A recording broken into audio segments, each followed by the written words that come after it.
Okay, let's try checkpoint 9.2, molecular geometry and polarity. In 9.2.1, it says to identify the polar molecules in the following group. And the three substances we're looking at are HBr, CH4,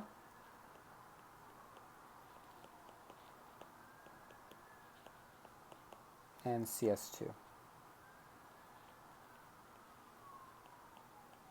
Now, I'm drawing the Lewis structures first. These are the Lewis structures. And now we're going to make the following claim. In order for something to be a molecule, in order for a molecule to be polar, it has to meet two criteria. One, there has to be a significant difference in the electronegativity between the atoms that are bonded together. That's the first criterion. So there has to be a difference in electronegativity between the atoms that are bonded together that's greater than 0.4. Now that's somewhat arbitrary, greater than 0.14, so that would mean 0.5 or greater, but we'll use those numbers. The second criterion is that the dipole moments should sum up to a non-zero molecular dipole. Okay? If those two criteria are met, then the molecule is polar. Okay? So for 1 and 2, if they're both yes, then it's a polar molecule. If either one of them is no, well, actually two cannot be true if one is no, so that's not even possible. So either they're both no, or one is true, so that's yes, but 2 is no, that's a possibility. For these cases, it's a non-polar molecule. Okay, that's essentially the idea there. So let's take them take them one at a time. We got HBr to begin with. Let me push the HBr a little bit further to the left.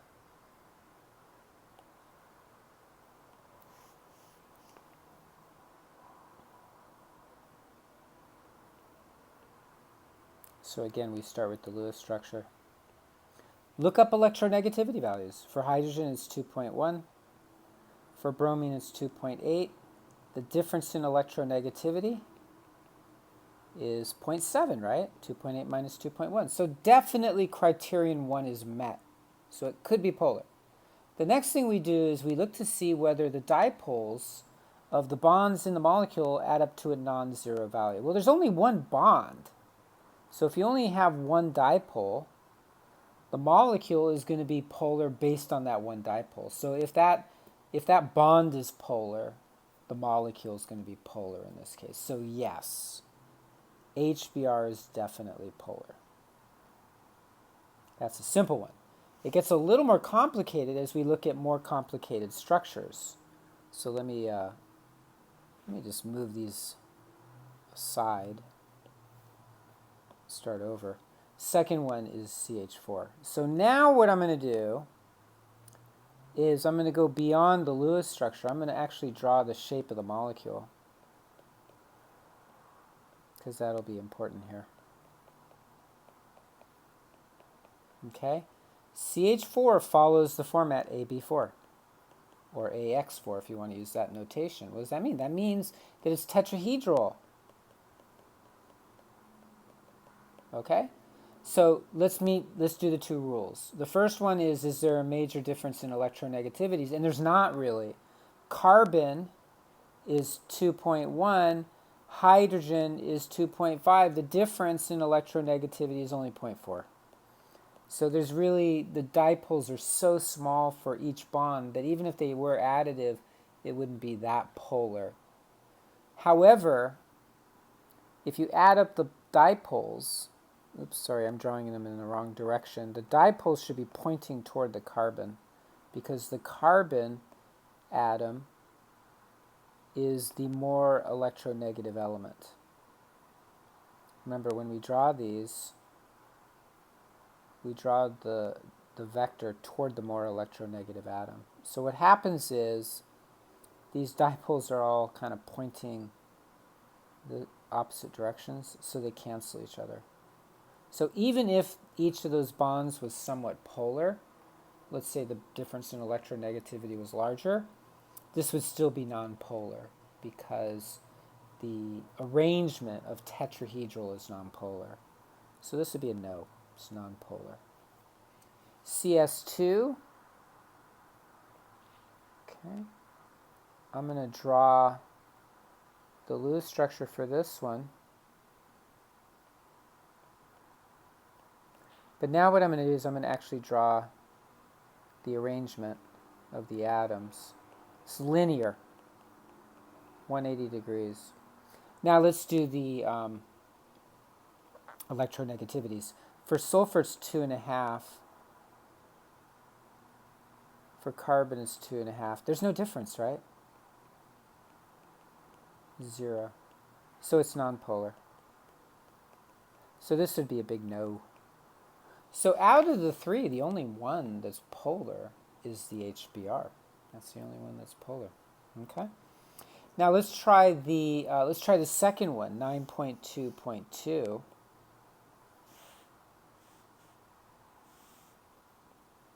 In 9.2.2, same idea, SO2NH3. So let's do SO2. Oops. Oh, sorry. I'll bring this back up.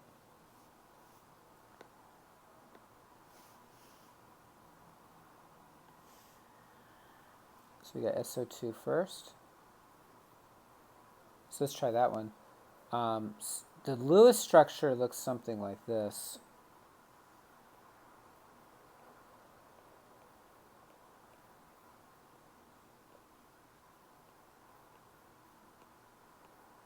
You can go through and check. Of course, you could have the double bond on the left. So what do we have here? We've got AB2E1,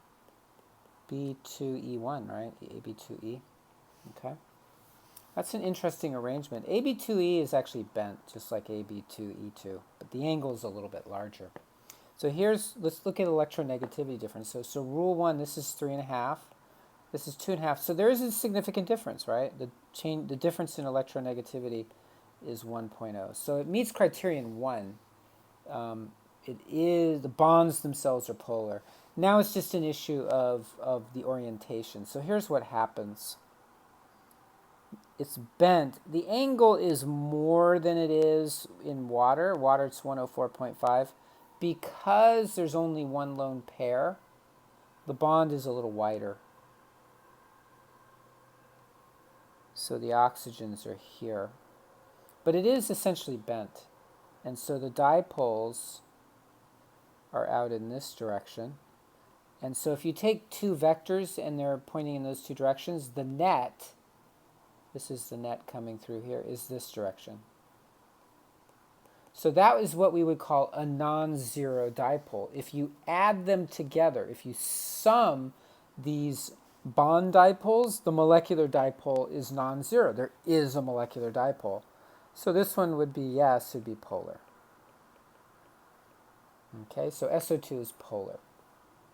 Let's try the second one. The second one is ammonia.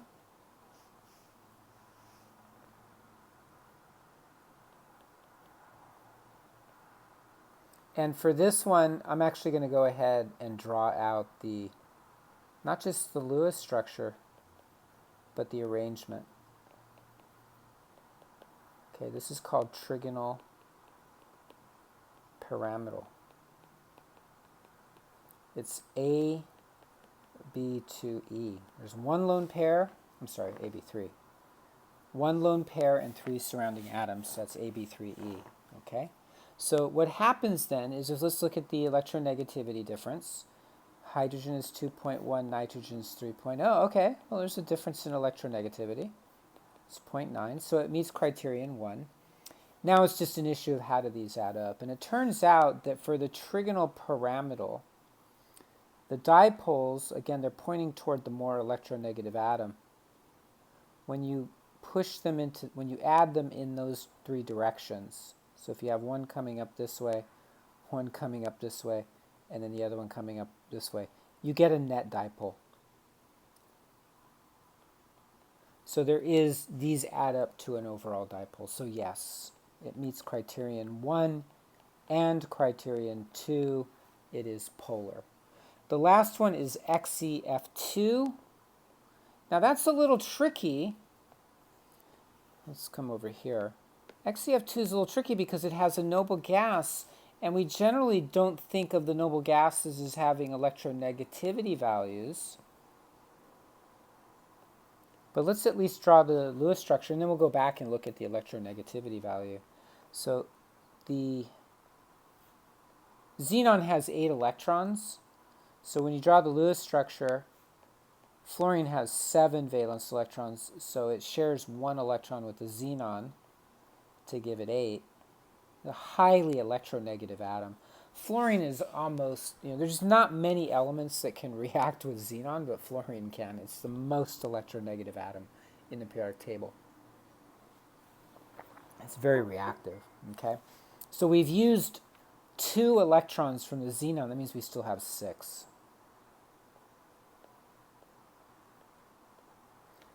Interesting, right? This is going to be linear. If you go back to our discussion of molecular geometries, essentially what happens is the xenon has 3 lone pairs, 1, 2, 3, and then it has a bond to 2 atoms. Okay? So it's linear. So it turns out it doesn't really matter whether this bond is polar or not. Xenon, I believe, has an electronegativity of, it's pretty high, it's 3.2. Fluorine is 4. So the difference in electronegativity is 0.8. That's significant enough.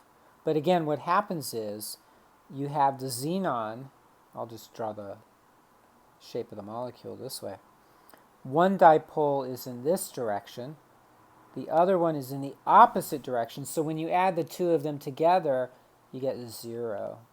So we're not meeting our second criterion. The second criterion was, do the dipoles sum to a non-zero dipole? Well, if the dipoles are oriented in opposite directions and they're the same length, they will add up to 0. So we don't meet criterion 2. This is not a non-zero dipole. So it fails the second test. So this is a no. It's nonpolar. Interesting. So now we have an answer. It looks as though the non-polar molecules in that group would be just the XeF2. The other 2, SO2 and NH3, those ones are polar.